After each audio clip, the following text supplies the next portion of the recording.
ఓం శ్రీ గురుభ్యో నమః. హరి ఓం. శ్రుతిస్మృతిపురాణానామాలయం నమామి భగవత్పాదశంకరం లోకశంకరం. ఓం నమో భగవతే అర్హతే సమ్యక్ సంబుద్ధాయ అప్రమాదోమృతపదం ప్రమాదస్తు పదం మృతేః నమ్రియంతే ప్రమత్తాయే ప్రమత్తాస్తు యథామృతాః.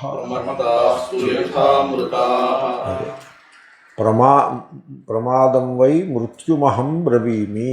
దాని సోర్స్ నాకు గుర్తు రావట్లేదు, అది ఎప్పుడో ఫైండ్ అవుట్ చేద్దాము. ఆ వాక్యం ఒకటి కలదు, ఉపనిషత్తులో ఉందా లేకపోతే ఏదైనా శాంతి పర్వం లాంటి చోట చెప్పారా? ప్రమాదమే మృత్యువు. ఏమంటే మృత్యువు గురించి భయపడరాదు. దీనికి ఒక ఉపాయం నేను ఒక చోట చెప్పాను. మృత్యువు రాకముందే మనం మృత్యు అయిపోతే వదిలిపోతుంది. You die before death comes. ఎలాగా? You die to the past so that you can live in the present. అలాగే ఈ లోకానికి you die to the world so that you can abide in your స్వరూప. అలాగే you die to the body. కొంతమంది అలా ఉంటారు, they die to the body. Therefore మనం మృత్యు వచ్చి ముందే మనమే మృత్యువుని ఆలింగనం చేసి కూర్చోవడం. ఎందుకంటే బాడీస్ డెత్, అది డెత్ అంటూ దానికి ఒక ప్రత్యేకమైన స్థానమును ఇచ్చుటయే పొరపాటు. That is not the death. Death ఏమిటో తెలిసిన? ఏమన్నా నేను మాట చెప్తాను, మీరు వినండి. మన జీవితాన్ని మనం చూసుకుంటే ఎలా ఉంది మన జీవితం? పుట్టాము, స్కూల్కి తల్లిదండ్రులు పంపించారు, వాళ్ళకి తెలుసున్న విధంలో తల్లిదండ్రులు స్కూల్కి పంపించారు. మెకాలే గారికి ముందు సంస్కృతానికినో వేదానికి పంపించేవారు. మెకాలే గారు వచ్చిన తర్వాత సంస్కృతానికి వేదానికి మానేసి ఏబిసిడీలకు పంపించారు. తప్పు ఒప్పు చెప్పట్లేదు నేను, ఐఎమ్ నాట్ సేయింగ్ దాట్. ఎందుకంటే సివిలైజేషనల్ మూమెంట్ని ఇది మంచి ఇది చెడు అని తప్పు పట్టేందుకు మనం అవ్వడం అలా అయింది. మెకాలే గారికి ఎప్పుడైతే ఆయన ఎడ్యుకేషన్ పెట్టారో మన వాళ్ళు ఈ వేదాలు ఈ శాస్త్రాలు వీటికి కంగారు లేదులే అని ముందట వెళ్ళిపోయారు, చదువుకున్నారు. మనందరం కూడా మెకాలే గారి ఎడ్యుకేషన్లో పైకి వచ్చిన వాళ్ళమే. అది స్థిరపడింది సమాజంలో. సరే, కాలేజీ, హై స్కూల్ అయింది, కాలేజీ అయింది, యూనివర్సిటీ అయింది. అంతవరకు ఏవో కొన్ని గోల్స్ ఏవో ఉన్నాయి. యూనివర్సిటీ అయి ఉద్యోగం, తర్వాత ఉద్యోగము, ఏదో ఉద్యోగం దొరికింది. ఇప్పుడు గోల్ ఏమిటి? చదువుకు ముందో చదువుకు తర్వాతో, ఉద్యోగానికి ముందో లేకపోతే తర్వాతో ఒక అమ్మాయిని చూసి పెళ్ళాట.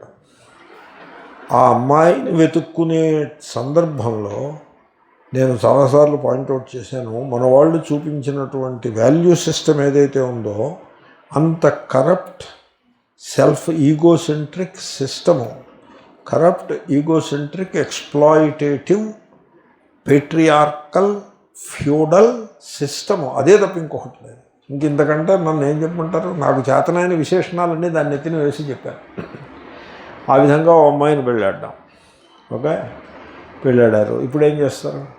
కాపురం చేస్తూ ఉంటారు. ఈ డబ్బులు తెచ్చుకొని భోగాలు అనుభవిస్తూ కాపురం చేస్తూ ఉంటారు. The biological process is there. Nobody has any control over it. It has its own dynamic. ఇద్దరు ముగ్గురు పిల్లలు పుట్టుకొస్తారు. సరే, ఉద్యోగానికి వెళ్తారు. ఉద్యోగంలో ఏం చేస్తారు? పాడిన పాటే పాడుతూ ఉండడం కదా. మెకాలే గారి ఎడ్యుకేషన్ పుణ్యం అని అదే పాట పాడుతూ ఉండడం, మెకానికల్గా తయారవడం. అందులో ఎవరో కొంతమంది సైంటిస్టులు ఉంటారు, వాళ్ళ విషయం పక్కన పెట్టండి. మిగతా సామాన్య జనం మెకానికల్గా ఆ వృత్తిని చేస్తూ ఉంటారు. సేమ్ వృత్తి, రాగద్వేషములతో నిండి ఉంటారు. ఏమండి, మధ్య వయస్సులోకి వస్తారు. అప్పుడు ఆ సైకలాజికల్ వూండ్స్ అంటారు చూడండి, మానసిక వ్రణములు, మానసిక గాయములు, సమాసం చేసి పారేశాను నేను. సో ఇవన్నీ కూడా అక్యూములేట్ అవుతూ ఉంటాయి. పెద్ద వయస్సు వస్తుంది. ఈ లోపల దేవుడు అంటే దేవుణ్ణి భయంతో ఆరాధించటమే ఎరుగుదురు తప్ప, కాన్సెప్చువల్ గాడ్ని ఎరుగుదురు తప్ప గాడ్లీనెస్ లేదు. గాడ్ గాడ్ గాడ్ అని ఒక డజన్ టైమ్స్ గాడ్ అంటాడే కానీ there is no godliness. You see that godliness is absent. Only god ఒక నామమాత్రం. సో అలాగంటి religion which is conceptual in nature. కొంచెం పరుషంగా మాట్లాడుతున్నాను ఏమనుకోకండి. కాన్సెప్చువల్ ఇన్, నువ్వు దేవుడు దేవుడు అంటావు. దేవుడు అది ఒక కాన్సెప్చువల్ దేవుడు. నీకేమన్నా తెలుసా దేవుడి గురించి? కాన్సెప్చువల్ దేవుడు కదా.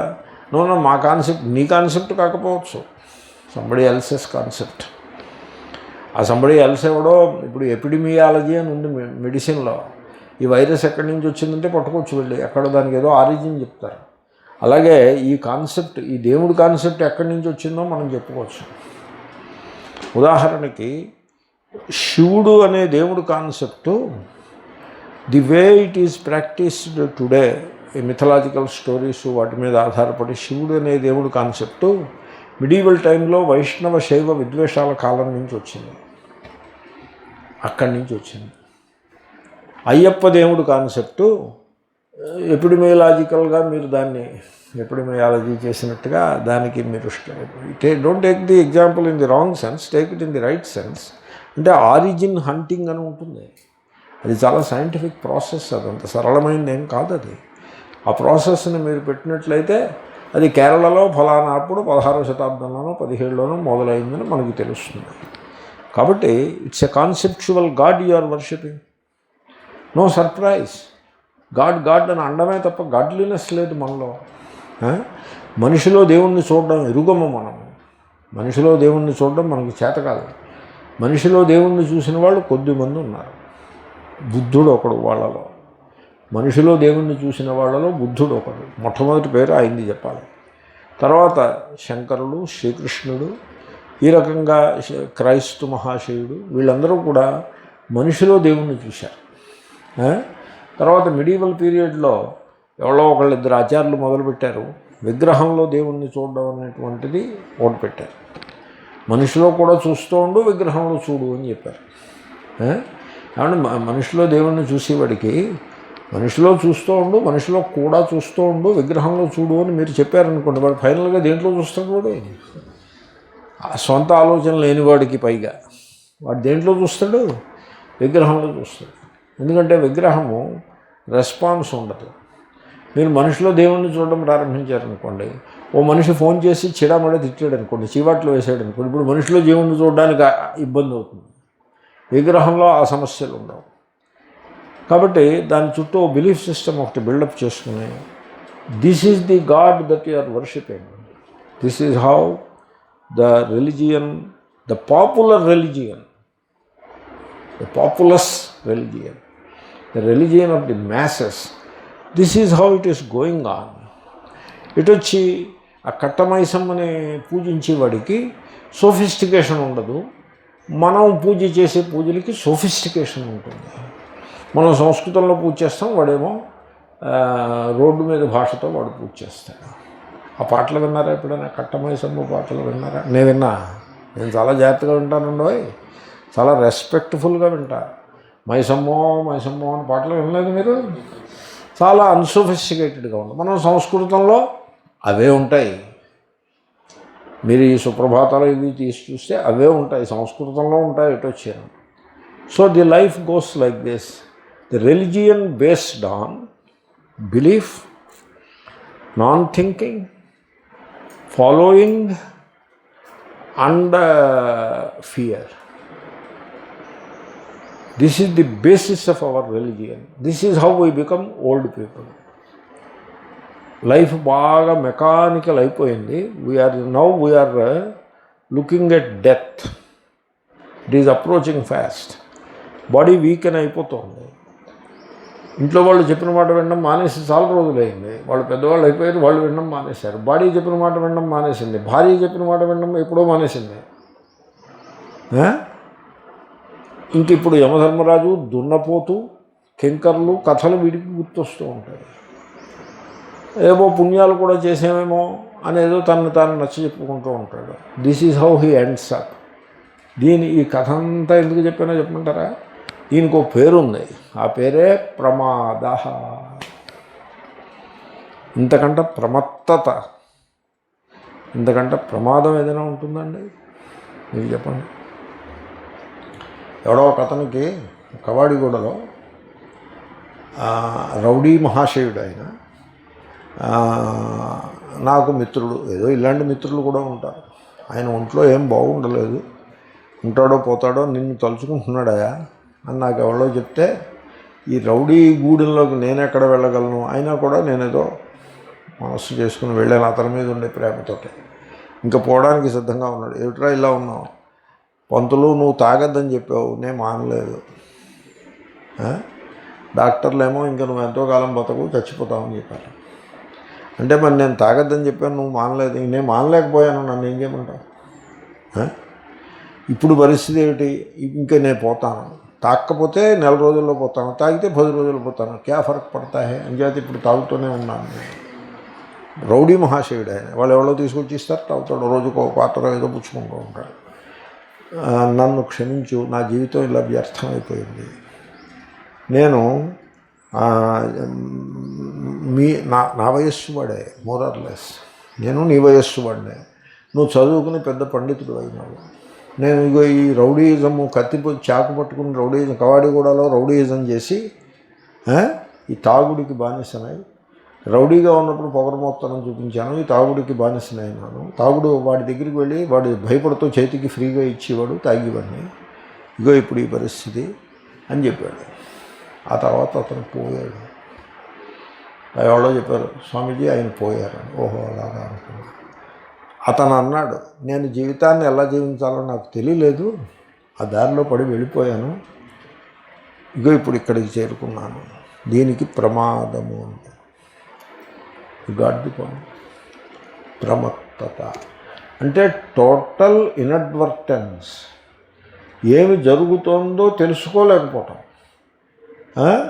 పెళ్ళాడారు, పెళ్ళంటే ఏమిటో తెలియకపోవడం. రిలేషన్ ఉంటుంది, రిలేషన్షిప్ యొక్క స్వరూప స్వభావాలు తెలుసుకోకపోవడం. పూజ అంటాడు, పూజ అంటే ఏమిటో తెలుసుకోకపోవడం. ముక్కు పట్టుకోవడం అంటాడు. పూజ అంటే మమ అనుకుని ముక్కు పట్టుకుంటే పూజ అవుతుంది అనుకో, ప్రసాదం తింటే 3 ఓరి విడితస్తడి. ముక్కు పట్టుకుని పక్కన భార్య కూర్చుంటుంది, ముక్కు పట్టుకుని మమ అనుకుని ప్రసాదం తింటే వీడి పూజ అయింది అక్కడికి. మిగతాది పూజారి గారు చూసుకుంటారు. వీడి పార్టిసిపేషన్ అది. వాట్ ఏ ప్రమాద. నేను ఎలా చెప్పానో నాకే డౌట్ వస్తుంది. ప్రమాద శబ్దాన్ని ఎలా వ్యాఖ్యానం చేయాలో నాకు అర్థం కాలేదు. చిన్న చిన్న పొరపాటు చేసే, అరే పొరపాటు చేశానే అని నాలుగు ఖర్చుకోవడము, అది పెద్ద విషయం కాదు. మళ్ళీ వెంటనే దిద్దుకుంటారు. లేకపోతే నేను ఒకసారి రైలు ఎక్కాను. నాకు ఆ రైలు ఎక్కేప్పుడు ఒక ఐటెం నాతో పాటు తీసుకెళ్ళాలి, లేకపోతే కడుపులో మంట వస్తుంది. అది తీసుకెళ్తే ఆ టైంకి అది పడేస్తే ఆ కడుపులో మంట, యాసిడ్ అది తక్కువ. అది మర్చిపోయాను. దీన్ని ప్రమాదము అంటారు. సరే, రైలు దిగేప్పటికీ అక్కడికి వాడికి ఫోన్ చేసారే, అది ఒకటి పట్టుకున్నారంటే పట్టుకొస్తాడు. ఆ ప్రమాదాన్ని కవర్ చేసుకున్నాం, హాని ఏమీ కలగలేదు. జీవితం అయిపోయిన తర్వాత మా మిత్రుడు, కవాడిగూడ మిత్రుడు, ప్రమాదాన్ని ఎలా కవర్ చేసుకుంటాడు? మనం ప్రమాదాన్ని ఎలా కవర్ చేసుకుంటాం? We should think about it. ప్రమాదానికి అప్రమాదానికి తేడా ఏమిటి చెప్పమంటారా? ప్రమాదము బిలీఫ్ రూపంగా ఉంటుంది, యు బిలీవ్. అప్రమాదంలో you investigate, you examine, you observe. దాని పేరే అప్రమాదం అంటే మరి అదే కదా. ఇన్అడ్వర్టెన్స్కి ఆపోజిట్ ఎగ్జామినింగ్, అబ్జర్వింగ్, ఆ రూపంగా ఉంటుంది. ప్రమాదంలో కాల ప్రవాహంలో కొట్టుకుపోవడం అన్నట్టుగా ఉంటుంది. సమాజము, కుటుంబము కలిసి నిర్దేశించినటువంటి జీవన ప్రవాహంలో, రాగద్వేషముల యొక్క ప్రవాహంలో, ఒక కృత్రిమమైన జీవన విధానంలో, అర్థకామముల ప్రవాహంలో, ధర్మం పేరుతో పిసరంత ధర్మాన్ని అక్కడ అవుట్ ఆఫ్ ఫియర్ పెట్టుకుని కొట్టుకుపోవడం అనేది ఉంటుంది ప్రమాదంలో. అప్రమాదంలో అర్థకామాలు ఉంటాయి, భార్యాపిల్లలు ఉంటారు, ఎవరు ఎక్కడికి వెళ్ళిపోరు. కానీ అప్రమత్తత, total self forgetfulness, that is the word. I was searching for that word, I got it now. Self forgetfulness ఉంటుంది. ఇది ప్రమాదంలో. అప్రమాదంలో అది ఉండదు. అప్రమాదంలో ఎప్పటికప్పుడు అలర్ట్గా ఉంటాడు. డబ్బు సంపాదిస్తున్నాము, what are we doing, how are we doing, and what are we going to do with this money.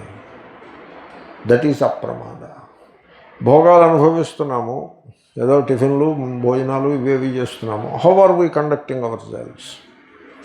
Is it మనం శాస్త్రీయంగా సైంటిఫిక్గా భోజనం చేస్తున్నామా లేక అన్సైంటిఫిక్గా భోజనం చేస్తున్నామా అని అలర్ట్గా ఉంటారు. సో ఐస్ క్రీములు అందరికీ ఓసారి ఓ సమావేశం అయినది. ఆ సమావేశంలో ఒక అతనికి ఒక పదవిని అంటగట్టారు. అతను ఎవరినో పిలిచాడు. వాడు వచ్చాడు. వాడి చెవిలో ఏదో గుసగుసలాడాడు. అయిపోయింది నేను ఉన్నాను ఆ సమావేశంలో. ఆ సమావేశం అంతా హృషికేశ్లో సమావేశం అంతా అయిపోయేప్పటికీ అందరం బయలుదేరి వచ్చేస్తుంటే గులాబ్ జామున్లు టేబుల్ మీద పెట్టారు. అక్కడ చిన్న చిన్న కప్స్లో. ఎంత ఉందో తెలిసిన గులాబ్ జాము, మామూలుగా నేను చూసిన గులాబ్ జామ్ ఎంత ఉంటుంది, అది ఎంత ఉంది, ఒక పుడక కాదు, ఒక స్పూన్ పెట్టారు. తీసుకోండి అన్నారు. ఎందుకన్నా అంటే ఆయనకి ఆ పదవి వచ్చింది కాబట్టి గులాబ్ జామున్.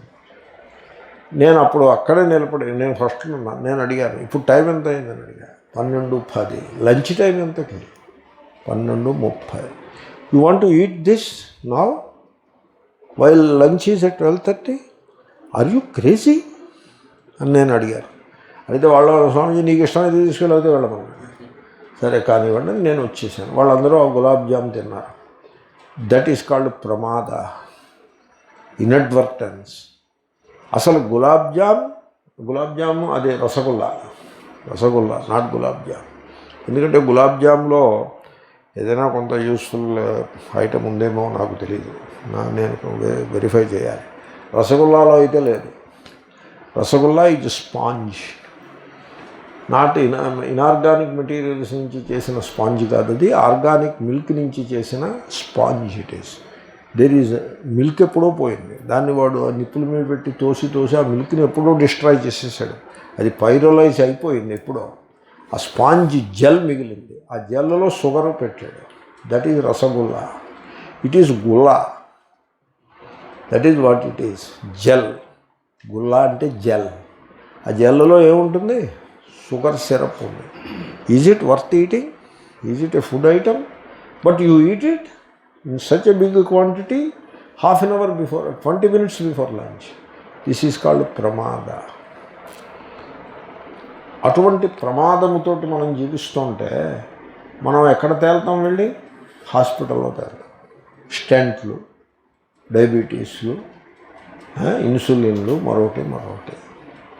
తర్వాత తీవ్రమైనటువంటి ధనాశ, భోగ లంపటత్వము, రిలేషన్స్లో ప్రేమ బదులు సెల్ఫ్ సెంట్రిక్ రిలేషన్స్ పెట్టుకుని ప్రేమ బదులు demanding and controlling and commanding అని ట్రై చేయటం, తద్వారా relations become a source of suffering and strife and pain and struggle. దాంతో వీటికి టెన్షన్స్, స్ట్రెస్లు పెరిగిపోయి అనారోగ్యాలు వచ్చేయటం. దిస్ ఈజ్ కాల్డ్ ప్రమాద. తర్వాత దేవుడు అని చెప్పేసి ఏదో పూజలోకి చేస్తూ ఉండడం. ఆ పూజ చేస్తున్నాడే తప్ప పూజనీయం ఏమిటి అనే ఆలోచన ఎప్పుడూ లేకపోవడం. విశ్వాసమే తప్ప వివేకం అన్నది సున్నా. బయట విగ్రహాన్ని పూజిస్తాడే తప్ప లోపల గాడ్లీనెస్ సున్నా, డివినిటీ సున్నా. దాని మీద అసలు దృష్టే ఉండదు. దిస్ ఈజ్ కాల్డ్ ప్రమాద. ఈ ప్రమాదంలో జీవితం వెళ్ళిపోతే ఏమవుతుందో తెలుసిన? అదే మృత్యువు. ప్రమాదమే మృత్యువు. ఇప్పుడు నేను 4-5 ఎగ్జాంపుల్స్ చెప్పాను జీవితంలో. ఈ 4-5 ఎలిమెంట్స్, ఆస్పెక్ట్స్ ఆఫ్ లైఫ్లో అలర్ట్గా ఉండి, క్వశ్చన్ చేసి, అబ్జర్వ్ చేసి, ఎగ్జామిన్ చేసి,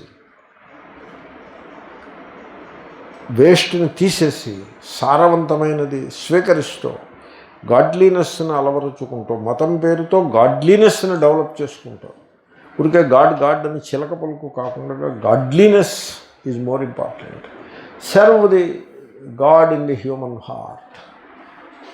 అటువంటి service, human service with a sense of god, దాన్ని రిలిజియన్గా స్వీకరించి ప్రతి ప్రాణియందు పరమాత్మ యొక్క మహిమను గ్లోరీని దర్శిస్తూ ఉపనిషత్తులు ఉద్ఘోషించినవి శ్రోత్రస్య శ్రోత్రం మనసో మనః అని అలాగా పరమాత్మని వర్ణించినవి ఆత్మా గుడాకేశ సర్వభూతాశయ స్థిత ఇత్యాది వర్ణనలు ఉన్నాయి.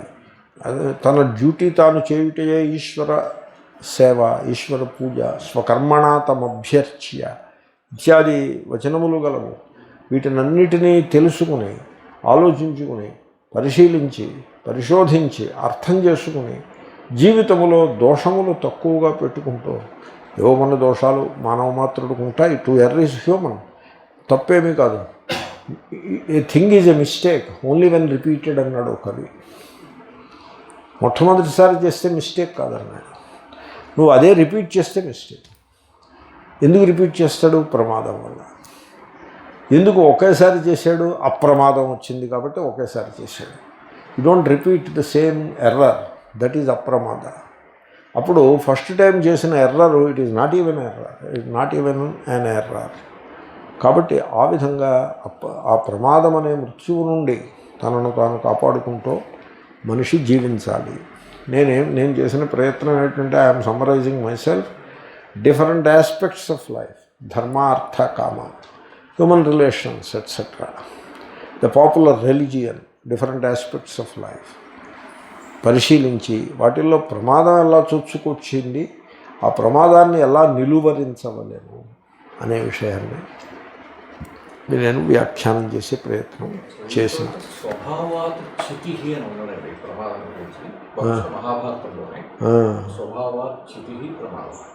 స్వభావాచ్యుతి, స్వభావాయ స్వరూప, స్వభావాయ స్వరూప, స్వరూపాచ్యుతి అంటే తన స్వరూపము నుండి చ్యుతి అంటే తన సద్రూపుడై ఉండి చచ్చిపోతానేమోనని భయపడ్డం, ఏదో అలాంటి మోహానికి ప్రమాదము.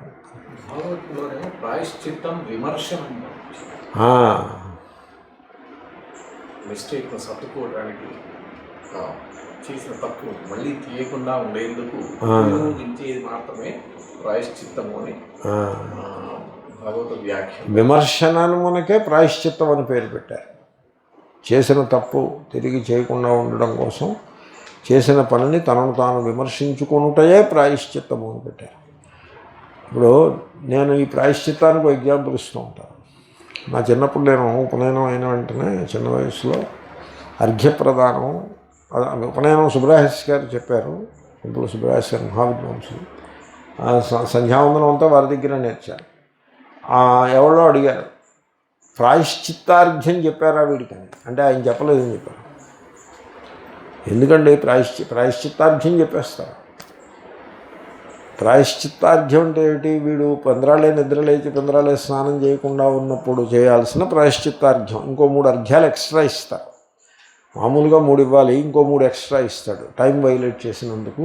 ప్రాయశ్చిత్తార్ఘ్యం వీడికి చెప్పలేదు. ఇంకో కొంత ఎక్స్ట్రా కర్మ చేస్తాడు, అది చెప్పారా వీడికంటే చెప్పలేదన్నారు. ఎందుకు చెప్పలేదు? ఎందుకంటే ప్రాయశ్చిత్తం నేర్పడం ఎందుకు ప్రారంభంలోనే? వాడు ప్రాయశ్చిత్తం యొక్క ఆవశ్యకత లేకుండానే వాడు సంధ్యావందనం చేస్తాడేమో అని నా ఆశ అని ఆయన అనుభవం కూడా చెప్పారు. నాకు ఎప్పుడు ప్రాయశ్చిత్తార్ఘ్యం ఇచ్చిన గుర్తే లేదని చెప్పారు. కాబట్టి ఈ విధి కర్మకాండలో ఉండే ప్రాయశ్చిత్తాలు ఇలా ఉంటాయి. ముందే అసలు ఇంకా ప్రారంభం, వీడు కర్మ మొదలెట్టక ముందే తప్పు చేస్తే ఇది ప్రాయశ్చిత్తం అలా పోతూ ఉంటుంది. అంటే ఒక మెకానికల్నెస్ వచ్చేసినట్టుగా కనపట్టలేదు. అలా కాకుండా మనం చేసిన పనిని మనం విమర్శించుకుంటే అది ప్రాయశ్చిత్తం అవుతుందని భాగవతంలో చెప్పారని మేస్టారు అంటున్నారు. చాలా బాగుంది. అది అప్రమాదంలోకి వచ్చింది అది ఇన్ ఏ వే. కాబట్టి ఈ అప్రమాదాన్ని మనము గమనించాల్సి ఉంటుంది. ఇక్కడ ఈయన జాగరూకత, విచారశీలత అని అర్థం రాశారు. రెండు కూడా బాగున్నాయి అర్థాలు. ఎందుకంటే అలర్ట్గా ఉండుట, జాగరూకత అంటే అలర్ట్గా ఉండుట, విచారశీలత ప్రతిదాన్ని ప్రధానమైన వాటిని. ఇప్పుడు ఈ రోజుల్లో పూర్వం మంచినీళ్ళు ఇచ్చేవారు, గడగడ తాగేవారు. ఈ రోజుల్లో తాగుతున్నారా? తాగట్లేదు.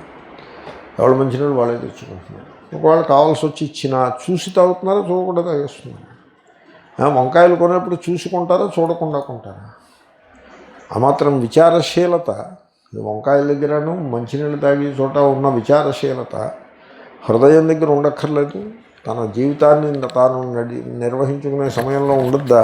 అది అవసరం కాదు.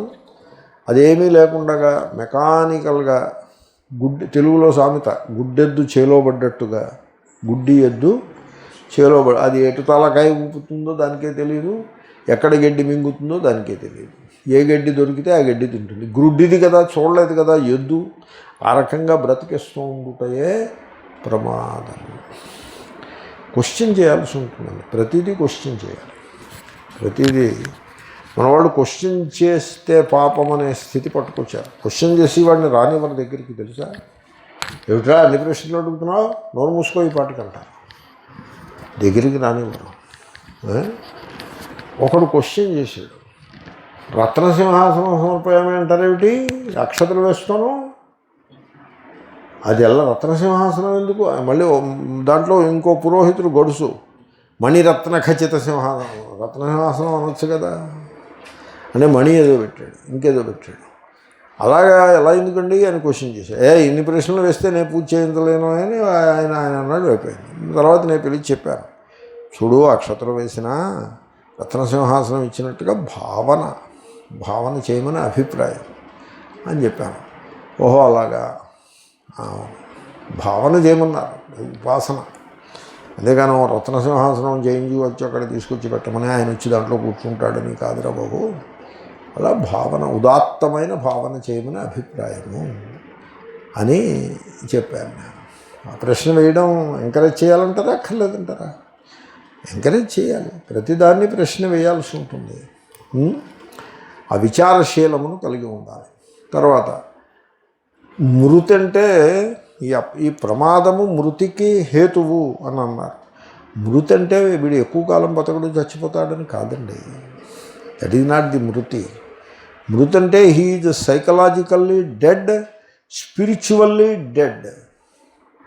స్పిరిచువల్ డెత్ అనే మాట విన్నారా ఎప్పుడైనా?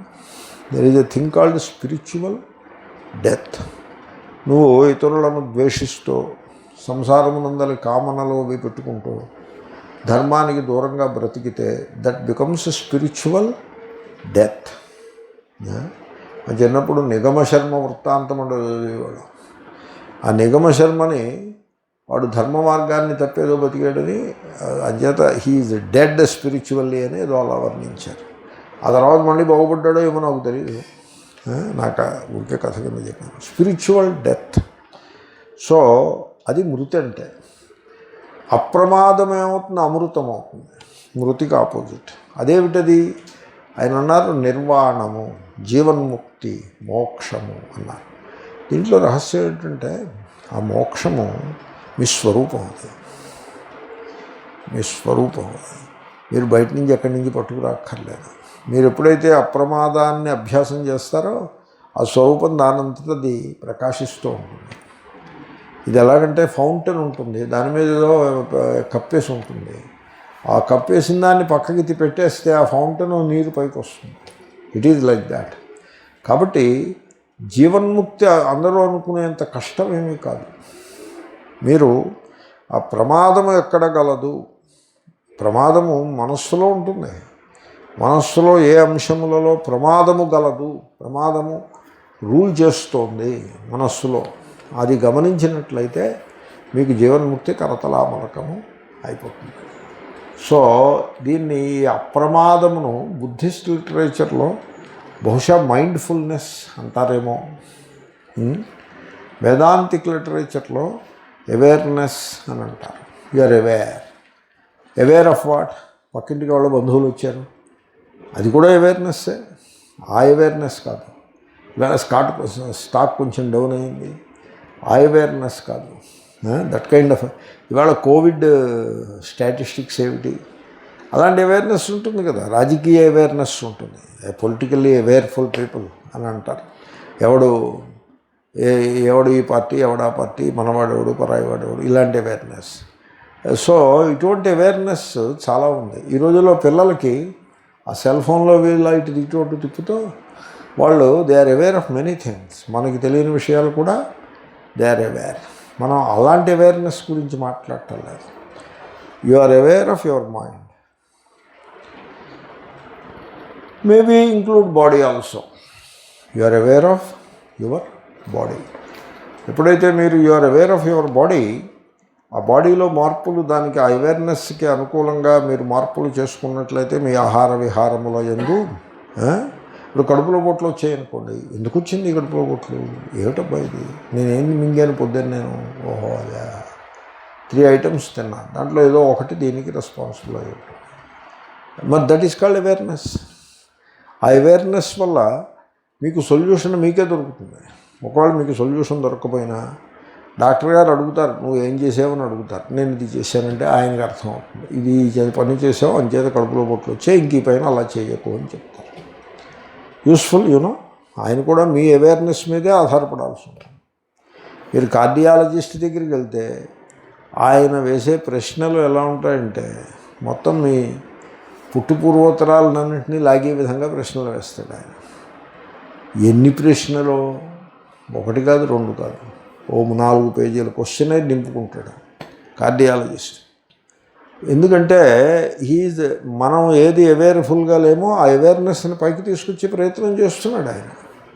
రోగం వచ్చింది కదా, ఈ అవేర్నెస్ ఉండుంటే అసలు అంతదాకా వచ్చేది కాదు.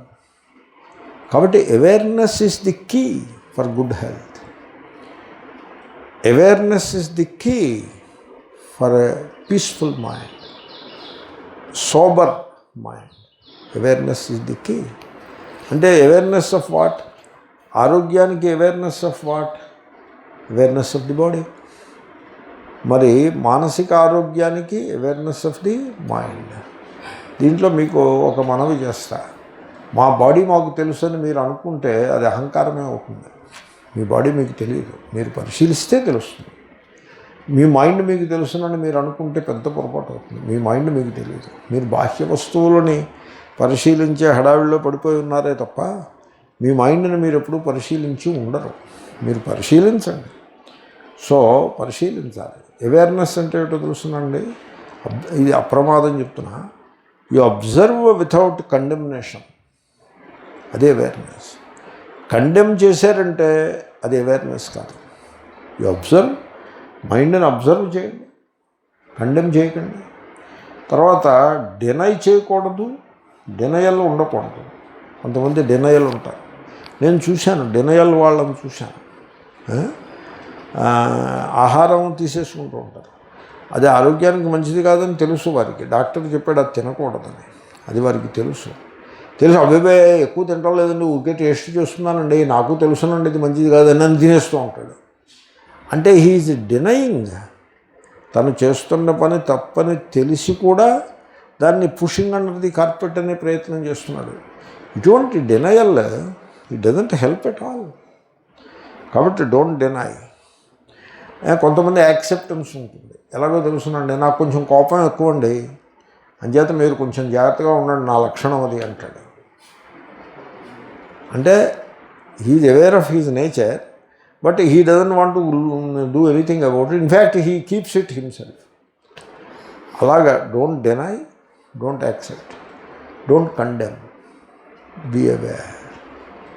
అది అప్రమాదము. అప్పుడు ఏమవుతుందో తెలుసునండి, మీరు ఈ అవేర్నెస్ని మీరు అవుట్వర్డ్ థింగ్స్తో మొదలుపెట్టండి. Be aware of the tree. ఆ పక్షులు ఎగురుతున్నాయి, అది ఆ దృశ్యాన్ని తెలుసుకోండి, అది ఎరుకలో పెట్టుకోండి. ఆ దృశ్యాన్ని ఎరుక ద్వారా పరిశీలించండి. జడ్జిమెంటు ఏమి ఉండదు అక్కడ.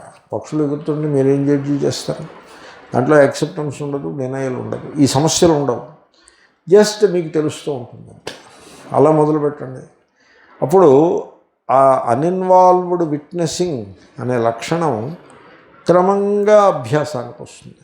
ఆ చెట్టు, పక్షులు, పువ్వులు ఇది బాగుంది, అది బాగుంది అలా అన్నారంటే అది మళ్ళీ ఇన్వాల్వ్మెంట్ అయిపోతుంది. అలా అబ్జర్వ్ చేయండి. దెన్ దేహాల్లో అబ్జర్వ్ చేయండి. దేహంలో సెన్సేషన్స్ అబ్జర్వ్ చేయండి. సెన్సేషన్స్ ఉంటాయి. నడుస్తూ సెన్సేషన్స్ని అబ్జర్వ్ చేస్తే అది వాకింగ్ మెడిటేషన్ అవుతుంది. You observe that is awareness. అప్పుడు మీకు విషయం తెలుస్తుంది. నాకు చెయ్యి ఇలా అవేర్ఫుల్గా చెయ్యి ఇలా ఎత్తి దింపితే చిన్న ఆర్థరైటిస్ ఇక్కడ ఉంది అని అర్థమైంది. ఎందుకంటే అక్కడ చిన్న సౌండ్ వస్తుంది, కట్ కట్ అని బుల్లి సౌండ్ వస్తుంది.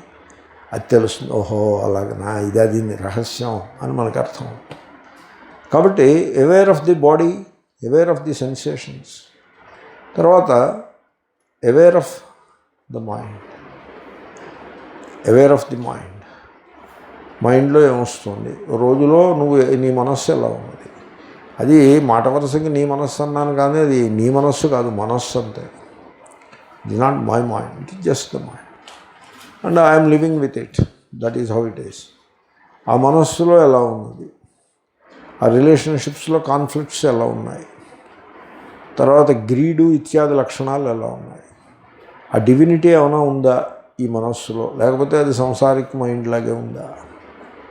Don't condemn, don't condemn, don't judge, just be aware. దీన్ని అప్రమాదము అని అంటారు. దానివల్ల ఏమవుతుందంటే, దీన్ని మీరు ముందు పక్షులు, చెట్లు, చేమలు మొదలైన వాటితో ప్రారంభించి, తర్వాత రిలేషన్షిప్స్ కూడా దాన్ని అన్వయించి, ఈ వ్యక్తితో నా రిలేషన్ ఉంది, ఆ వ్యక్తి ఎక్కడో ఉంటాడు, రిలేషన్షిప్ అనేది ఒకటి ఉంది కదా, ఎలా ఉంది, హౌ ఈజ్ ఇట్, వాడేం చేస్తున్నాడని కాదు, మనం ఎలా ఉన్నాం, హౌ ఆర్ వీ రెస్పాండింగ్ అని బీ అవేర్. రిలేషన్షిప్స్. దెన్ మీ బుద్ధిలో ఉన్న అంశములను మీరు బీ అవేర్. నేను టాపిక్ మొదలుపెట్టాను కాబట్టి దాన్ని విస్తారంగా చెప్తున్నాను. తర్వాత ఈ అవేర్నెస్లో ఇంకో లెవెల్ ఉంది. ఇప్పుడు నేను దేవుడి గురించి ఏవో కొన్ని భావాలు ఉన్నాయి. ఇవి are they beliefs are they ideas derived from some text or this or that, ఎవరో చెప్పిన idea, idea are is it something that I know. చాలా తేడా ఉంది, చాలా తేడా ఉంది. లైక్ దేవుడు అక్కడ కూర్చుంటాడు, నేను ఈ ప్రార్థన, ఈ సంకట అష్టకం చదివేస్తే అన్ని పనులు, మన లాటరీ తగిలేస్తుంది, అన్ని పనులు అయిపోతాయి. ఈ appeasement, religious appeasement is amazing అండి. ఓ 8 శ్లోకాలు ఉంటాయి, అదే 5 ఉంటాయి. నమశివాయ, తస్మై నకారాయ నమ, తస్మై మకారాయ నమ. ఎవడో పెట్టాడు తస్మై షికారాయ, అది షికారం కాదు, అది షికారం. లేదా మకారం కాదు, అది మస్కారం. వాడికి అన్ని తెలివితేటలు ఉంటే ఇల్లు మనం ఇలా ఎందుకుంటాం? అన్ని తెలివితేటలు వాడికి లేవు, మనకి. ఎవడో వాడు అడగాలి కదా, ఎరా నా అన్నావు, మా అన్నావు, షీ అన్నావు, మధ్యలో విసర్గన ఏం చేసావు ఆ సకారాన్ని, ఎవడో వాడు అడగాలా అక్కర్లేదా? అన్ని తెలివితేటలు వీళ్ళకి ఎక్కడ ఉన్నాయి? 5 శ్లోకాలు చదివేస్తే నువ్వు నీ కోరికలన్నీ తీరిపోతాయి. నీకు పుత్రుడు కావాలంటే పుత్రుడు, కూతురు కావాలంటే కూతురు, లాటరీ కావాలంటే లాటరీ. ఏమిటి 5 శ్లోకాలు చదివేస్తేనే? అర్థం తెలియకపోయినా పర్వాలేదు, చదివేస్తే సరిపడుతుంది. Is it like that? ఊరివేళ్ళ మోహం ఇట్సా ఇలా తయారు చేసి పెట్టారేమిటి? ఇంత పీస్మెంట్ ఏమిటి? అరే దయా, కరుణ, ప్రేమ ఇలాంటివి పెట్టుకో, అదేమీ లేదు. ఈ 5 శ్లోకాలు చదివే నీ కోరికలు తీరు. కాబట్టి నువ్వు you look into your mind, your god related ideas ఎలా ఉన్నాయి, ఇలా ఉన్నాయా? Be aware of that. తర్వాత గాడ్ గురించి నీకు తెలుసున్నది, is it idea that you have about god or is it something that you know about god? Something idea అంటే ఎలా ఉంటుంది? గాడ్ వైకుంఠంలో ఉంటాడు, కైలాసంలో ఉంటాడు, ఇచ్చేస్తాడు, వచ్చేస్తాడు. It's an idea that is there in the mind. మీరు ఐడియాని మీరేమీ చేయొద్దు, అది మీ ఐడియా కాదు, ఎవడో పెట్టాడు. Just watch it, this is an idea of God. దీనికోసం ఇంకొకటితో దెబ్బలాడడం ఎందుకు? ఈ ఐడియా కోసం. అంటే ఇంకొకటి ఐడియాలో విష్ణు ఉంటాడు, వీడి ఐడియాలో శివుడు ఉంటాడు, పేరు తేడా, అందుకోసం దెబ్బలాట. Why should you fight with somebody else just because the name changes? God నీకు తెలియదు, వాడికి తెలియదు. నువ్వో పేరు పట్టుకున్నావు, వాడు ఇంకో పేరు పట్టుకున్నాడు. Why should we fight? Why should we have animosity or antagonism? Why? Because it's only an idea. Be aware of that idea. Then, you see, you feel blissful.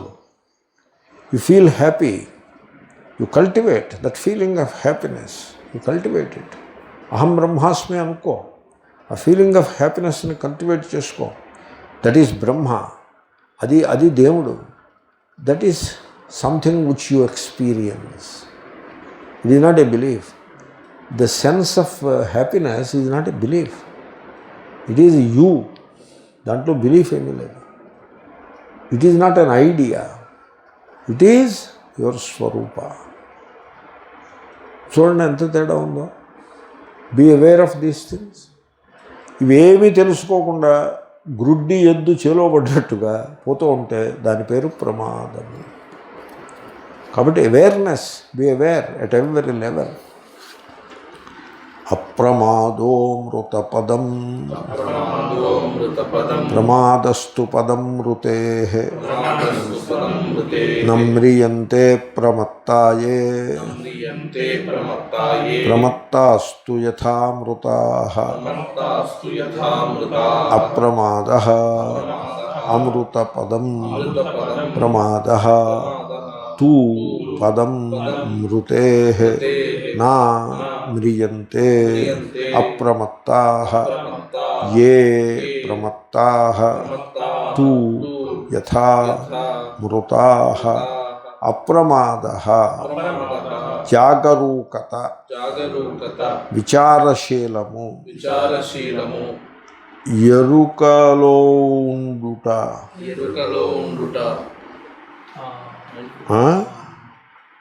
తన తప్పును తను వెంటనే తెలుసుకొనుచుండుట అప్రమాదం. వెంటనే తెలుసుకోవాలి.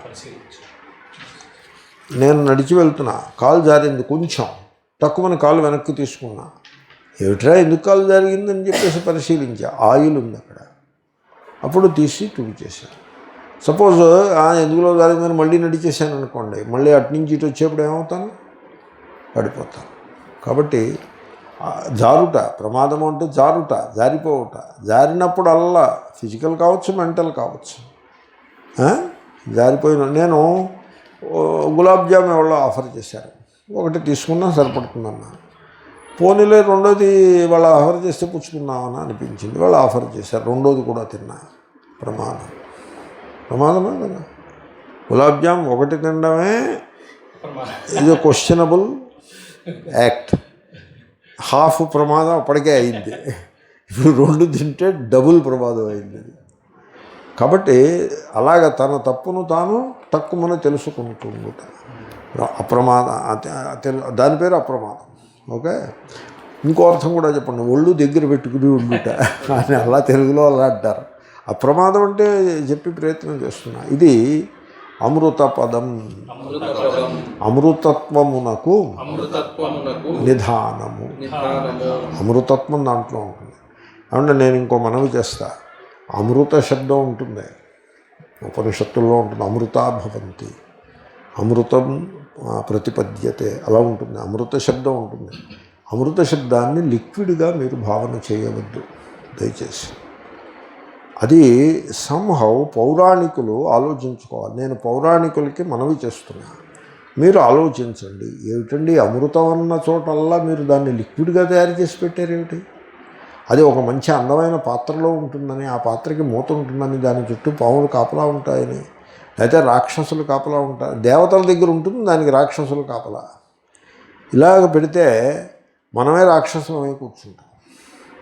ఏమన్నా అమృతము లిక్విడ్ మీకు నచ్చిందా? ఇది మీకు నచ్చితే మీకు మీ పెద్దలకి దండం, నేను కాదన్నా. నాకు నచ్చలేదు. నేను ఒకటి గమనించాను, అమృతం ప్రతిపద్యతే అలాంటి వచనం ఉన్న చోట భాష్యకారులు అమృతం అని రాసి అమృతత్వం అని పక్కనే అర్థం రాశారు. అప్పుడు నాకు అర్థమైంది, ఈ లిక్విడ్ ధోరణి నుంచి మన వాళ్ళు బయటపడాలి అని. ఆ లిక్విడ్ రూపంగా కథలు ఉన్నాయి, ఆ కథలకు ఏదైనా గతిని కల్పించాలి. ఏం కథలు ఉంటాయి? మహాభారతం నుంచి ఉంటాయి. మహాభారతం అంతా వ్యాసుడు రాసింది ఏం కాదు. మహాభారతంలో ఉన్నన్ని ఎక్స్ట్రాపులేషన్స్ ప్రపంచంలో ఎక్కడా ఏ సాహిత్యంలోనూ ఉండవు.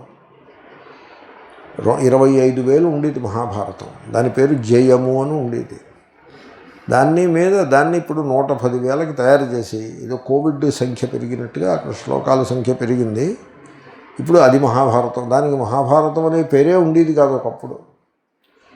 ఇప్పుడు అది మహాభారతం అయింది. ఎందుకంటే మరి ఇన్ని శ్లోకాలు జత చేసుకుంటూ పోతే ఏమవుతుంది? ఇప్పుడు ధర్మరాజు గారు దుర్యోధనుడు వాళ్ళ ఈ కుటుంబం ఆ కుటుంబం కొట్లాడుకున్నారండి. That is the basic Mahabharata. దాని చుట్టూ ధర్మాధర్మముల యొక్క వివేచన ఉంటుంది. ఇంకా అది విధులు పెట్టేసి ఇంకెవేవేవో కథలు అలా పెంచుకుంటూ పోయారు. ఈ అమృతం లిక్విడ్ కథలని ఒకసారి పౌరాణికులు పరిశీలించాలి. ఏమిటి కథలు? అమృతం లిక్విడ్ ఏమిటి? ఉపనిషత్తుల్లో అమృతాన్ని ఎలా చెప్తున్నారు? మనం అమృతాన్ని ఎలా బోధిస్తున్నాము? వాళ్ళు ఆలోచించుకోవాల్సి ఉంటుంది. మాకు ఈ సమస్య లేదు. ఎందుకంటే మాకు అమృతము అంటే ఆత్మస్వరూపుడై నిలిచి ఉండుట.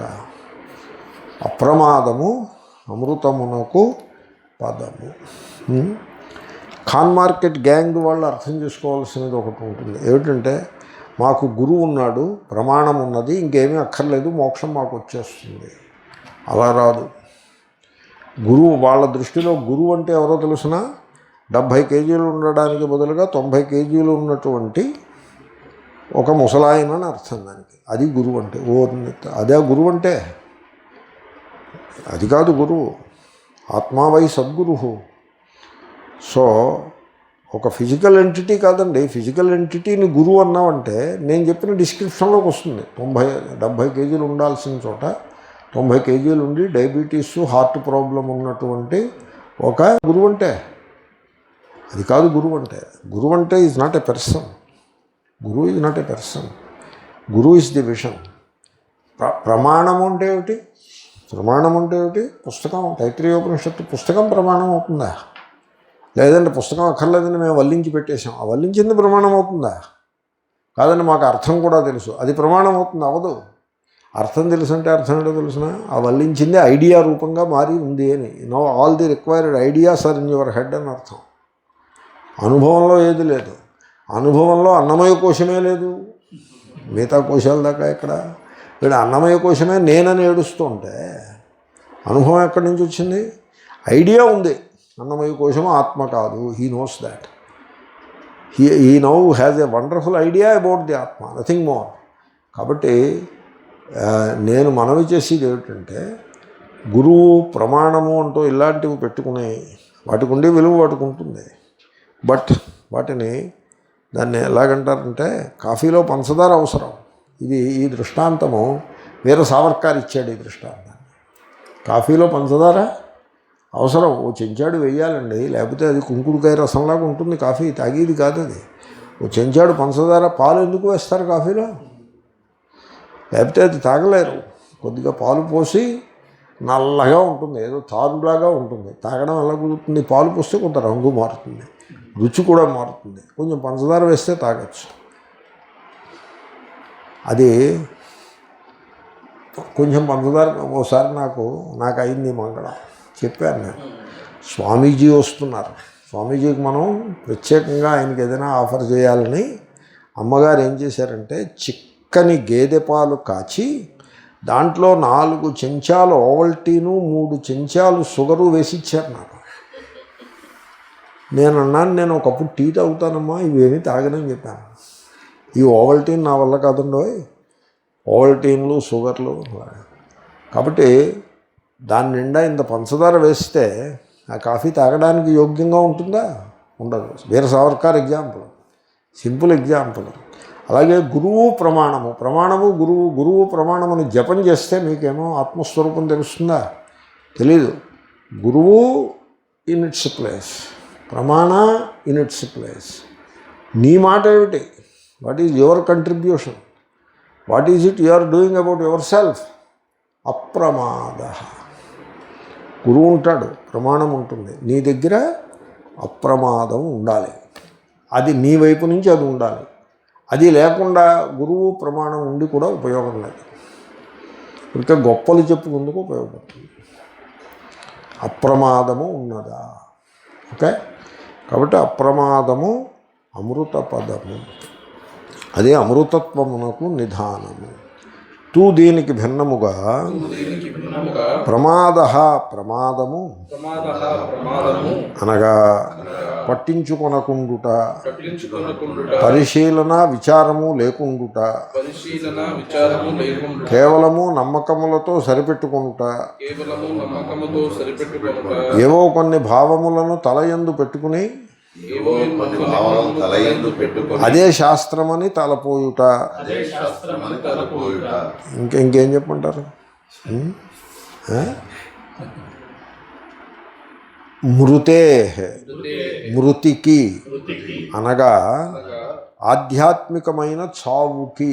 ఆధ్యాత్మికమైన చావుకి రెగ్యులర్ చావు గురించి మాట్లాడమండి. ఇది ఇది దమ్మపదం. ఇది వీడు ఎప్పుడు పోతాడు, ఎంతకాలం పోతాడు, ఇదేం జాతకాలు అనుకుంటున్నారా ఏమే? ఎప్పుడు వాడు 10 ఏళ్ళు ముందు పోయినా నష్టం లేదు, 10 ఏళ్ళు ఎక్కువ బతికినా నష్టం లేదు. మన సమస్య కాదు అది, అది ఇంకొక డైనమిక్. అది దాని గురించి మనం ఏం చెప్తాం? ఈ శ్లోకాలు పారాయణ చేయండి, ఇంకో 10 ఏళ్ళు బతుకుతారని. అలాగా you want us to talk about like that? No. నిన్న నేను జాతకాల గురించి ఏదో చెప్పాను. నేను ఈవేళ పొద్దున్న ఎవరో జాతకాలు చెప్తే విన్నాను. ఆ జాతకాలు ఆయన ఏం చెప్పారో తెలుసిన? ఆయన స్పెషలిస్ట్. ఆయన మనుషుల జాతకాలు చెప్పేస్తాడు, దేశాల జాతకాలు కూడా చెప్పేస్తాడు. దేశాలు కల్పితములు కావు. పాకిస్తాన్, ఇండియా అది కల్పితము కాదు. అది మన ప్రీతమ నాయకులు నరేంద్ర మోడీ గారు ఏమన్నారో తెలుసిన? లోక్సభలోనూ ఇలాగ మ్యాప్ మీద ఇలా గీత గీశారు, ప్రైమ్ మినిస్టర్ అవ్వడం కోసమని ఇలా గీత గీశారు. కొన్ని వేల మంది ప్రాణాలు పోయాయి అన్నారు. ఈ గీత కల్పితమా కదా? నువ్వు ఇప్పుడు పాకిస్తాన్ జ్యోతిషమును ఇండియా జ్యోతిషం చెప్పావనుకో, నువ్వు ఏవో లెక్కలు వేసి చెప్తే ఈ జ్యోతిషం అనేది 1948కి ముందున్న జ్యోతిశాస్త్రం మీద చెప్పేవా, తర్వాత ఉన్న కొత్త జ్యోతిశాస్త్రం? ఈ టెల్ మీ దట్. ఓన్లండి coming to the point briefly, అతను ఆయన ఏం చెప్పారంటే, రాబోయే predictions, look at this, America down అవుతుంది 2020. బాగుందా ప్రెడిక్షన్? సాయంకాలం అక్కడ పిల్లలు బ్యాడ్మింటన్ వాళ్ళని అడిగితే వాళ్ళు చెప్తారు, వాళ్ళు సెల్ ఫోన్ చూసి చెప్తారు. చైనా బాగా పైకి వస్తుంది, రెండో ప్రెడిక్షన్. ఇండియా కూడా చైనాతో సమానంగా పైకి వస్తుంది, బాగుంది. భారతీయుడు కదా, కొంచెం మంచి మాట చెప్పాడు భారతదేశానికి, మూడో ప్రెడిక్షన్. ఇంతవరకు ప్రెడిక్షన్ ఏమైనా ఉందా? మీకేమైనా ప్రెడిక్షన్ కనపడిందా? దీంట్లో లేదు. కానీ 4వ ప్రెడిక్షన్ చెప్పాడు. అది దాని సంగతి తేలుద్దాం. 2020లో అమెరికా చైనా 5 ముక్కలు అవుతుంది అని చెప్పాడు. 2020 అన్నట్టుగా వినపడింది. 10 ఇయర్స్లో వార్ వచ్చి చైనా 5 ముక్కలు. 10 ఇయర్స్ పెట్టాడా దేవాంతకుడే. నేను ఇంకా క్రెడిట్ ఇద్దామని మొదలుపెట్టా. ఇప్పుడు ఇంకా క్రెడిట్ ఇవ్వబుద్ధి కావట్లేదు. 10 ఇయర్స్ అంటే మనం చూసేవా పెట్టేవా అలాగా?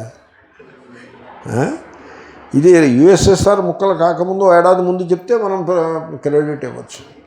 ఇప్పుడు చైనా గురించి చెప్తూ 10 ఏళ్ళు పెట్టాడంటే ఐఎమ్ నాట్ ఇంప్రెస్డ్. 2 ఏళ్ళలో 3 ఏళ్ళలో చెప్తే ఐ కెన్ బి ఇంప్రెస్డ్. ఏమన్నా అంతేనండి? ఒక ఆయన అన్నాడు, రాబోయే అరగంటలో ఏమవుతుందో చెప్పు, నీ ప్రెడిక్షన్, రాబోయే అరగంటలో ఏమవుతుందో. వీళ్ళు ఇలా ఉంటారు. శాస్త్రం అంటాడు అంతా ప్రమాదం తప్ప ఏమీ కాదు. ఆధ్యాత్మికమైన మృతి, దాని గురించి అంటలేదు. ఇంతదాకా చెప్పుకోవచ్చు. జ్యోతిశాస్త్రం గురించి అంటలేదు. ఇంతవరకు చెప్పుకొచ్చిన ప్రమాదం ఏది కలదో అది అక్కడ, ఆ జ్యోతిశాస్త్రం అయిపోయింది అక్కడికి. అది కాదండి యథార్థమైన జ్యోతిషం. వేదాంగ జ్యోతిషం కాదది, వేరే ఉంది వేదాంగ జ్యోతిషం. ఓకే, పోనండి. సో అది ఆధ్యాత్మికమైన మృతికి ఈ ప్రమాదము స్థానము. ఎవరైతే అప్రమత్తాః ప్రమాదము లేనివారో వారు, అంటే ఏ ఉంటే తే ఉంటుంది, వారు నమ్రియంతే మరణించరు. అంటే ఏమిటో అర్థం? అంటే ఇంకా వాళ్ళకి రోగాలు రావు, హార్ట్ అటాక్ రాదు, తర్వాత చావరు, అలాగే ఉంటారు. చిరంజీవులు అయిపోతారు. చిరంజీవులు ఉన్నారు అక్కడ, హిమాలయాల్లో ఉన్నారు. హనుమంతుడు ఒక ఆయన ఉన్నాడు అక్కడ. ఆయన ఎవరో మొన్న వెళ్ళినప్పుడు కలిసాడు కూడా పైగా. అశ్వత్థామం చూశాడు ఒక ఆయన, మీకు తెలుసా అది? హిమాలయాలకు వెళ్ళొచ్చి నేను అశ్వత్థామం చూశాను, అక్కడ కొంచెం గడ్డం అది పెరుగున్నాడు అని చెప్పాడు ఒక ఆయన. జనులు చప్పట్లు కొట్టారండి. ఎందుకని? అశ్వత్థామం చూసి వచ్చాడని. అశ్వత్థామం చూస్తే ఏమొచ్చింది? సపోజ్ చూశాడు అనుకోండి, ఏమొచ్చింది అశ్వత్థామం చూస్తే? అది కాదు, మృతి లేదంటే అది కాదు. మృతి లేదంటే వీడు అమృత స్వరూపాన్ని పొందుతాడు, ఆధ్యాత్మికమైనటువంటి మృతి ఉండదు. దీనికి భిన్నముగా ఎవరైతే ప్రమత్తాః ప్రమాదమునందు ఉంటారో తే వారు మృతాః యథా మృతుల వంటి వారు. అంటే బతుకున్నా కూడా మృతుల కిందనే లెక్క. అప్రమాదః అమృతపదం తూ ప్రమాదః మృతేః పదం. ఏ అప్రమత్తాః తే నమ్రియంతే తూ ప్రమత్తాః మృతాః యథా. అప్రమాదో మృతపదం ప్రమాదస్తు పదం మృతేః నమ్రియంతే ప్రమత్తాయే ప్రమత్తాస్తు యథా మృతాః. ఓం పూర్ణమదః పూర్ణమిదం పూర్ణముదచ్యతే పూర్ణస్య పూర్ణమాదాయ పూర్ణమేవావశిష్యతే. ఓం శాంతి శాంతి శాంతి.